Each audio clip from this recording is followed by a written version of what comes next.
Good morning mga kasabla. Yan at tayo po nandito sa ating pagkuha ng tubig na ating pangluto at yan nga ay kahapon nga po pala ay medyo ah, tayo ay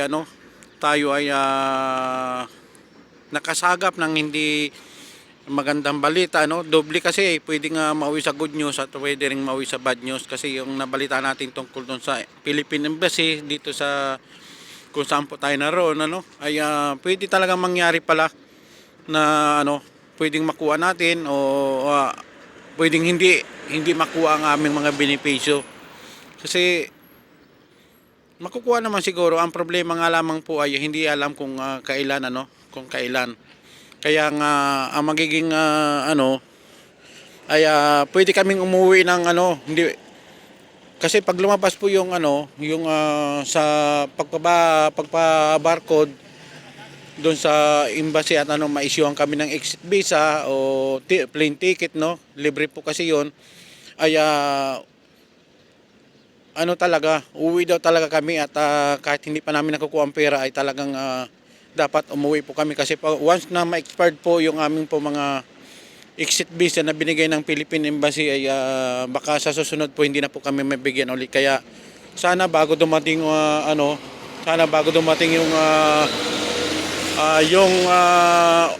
araw o petsa o buwan na paglabas ng aming mga exit visa o yung tulong ng Philippine Embassy sa atin, ay sana po ay makuha na po namin yung aming mga benepisyo. Kasi kung uwi naman po kaming walang wala, paano naman po yung ating madadatnan sa Pilipinas, no?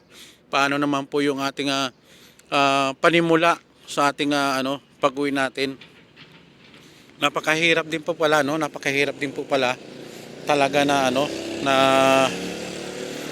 hindi rin po pala basta ang mga pwedeng mangyari. Kaya kaya ang isip po namin talaga ay parang yung hati, ah, lagi kang parang balisa o hindi mo maintindihan, no? Napakahirap din. Napakahirap ng amin palang pinagdaanan talaga. Siyempre nyo, dekada tayong nagsilbi sa ating pinagtrabahuhan dito, tapos pagdating ng bandang huli pala ay maano ka rin. Makakaranas ka ng ganitong mga pangyayari, no? Dapat nung una pa lang talaga na medyo okay pa yung pinapasukan namin, umuwi na talaga kami pala.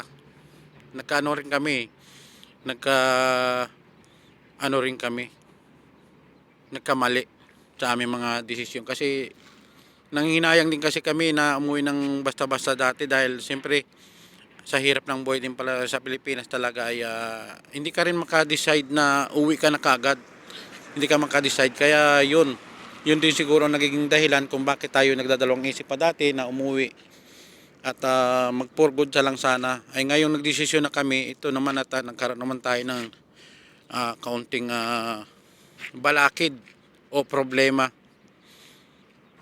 Sana naman ay bago dumating yung ibibigay ng embassy para tayo ay makakuha ng exit visa at saka tawag ito, yung plane ticket na libre, no, galing sa gobyerno, ay sana lumabas na yung aming mga benepisyo. Yun lamang pong aking simpleng yun lamang pong aking mai-share na naging karanasan namin dito, no, sa looban ng mahigit isang dekada tayong nagsilbi at yun ay yung paan magiging kapalit pala, no. Yan po yung aking iniigib na, no. Hindi yan naman po yan, no.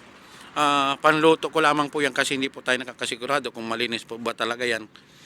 Kasi ako po talaga ay nag-provide po talaga ako ng mineral water na inaano ko po talaga yun, sinasadya ko po talaga ako yan, no. Bumili kahit na walang wala po talaga tayo. Ito po pangluto ko lamang po yan, pangsaing yan, kasi pakukuluan naman siya kaya wala masyadong problema. Marami rin pong umigib dito, ganyan po talaga yung lakas ng niya, yung gripo, yung tulo niya, no, ganyan lamang po talaga siya kalakas. Pero hindi po yan basta-basta na walang, kasi sabi po ng kababayan kong Pilipino diyan nagtatrabaho ay lagi na po yung kinakargahan doon sa loob ng doon sa loob nilalagyan talaga ng tubig yung pinakang tangke niya. At malinis naman daw po yan. Pwede raw pong pang loto at wag na daw po tayong pakaasa na yung inumin daw yan. Mga panluto lang.